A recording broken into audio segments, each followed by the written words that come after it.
na-realize ko, kamukha ko si Edna.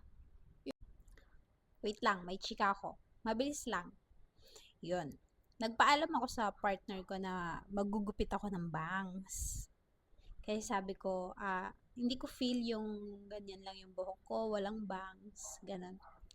Sabi niya, wag daw muna. Pahabain ko daw muna yung buhok ko. Dahil makulit ako, naggupit pa din ako ng bangs. Yan o. Kita nyo? Tapos, pagka nagtatrabaho kasi ako, nakasalamin ako. Ito yung salamin ko sa suot ko. Para hindi masyadong babad sa computer. Ito na ang sistema. Ngayon, nung tumingin ako sa salamin, tapos, inayos-ayos kong yung ganyan yung bangs ko.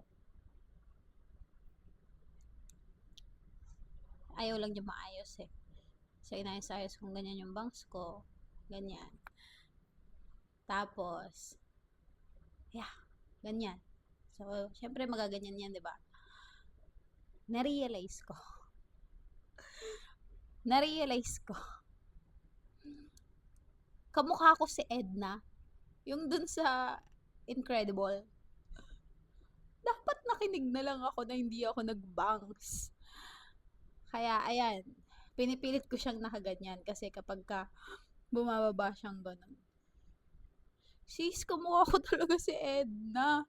Nataon pa yung spacing ng ipin ko ganito. Bakit kasi hindi ako nakinig? Diba? Naging character tuloy ako sa Incredible. Yoko na. Haba naman to eh. Haba to.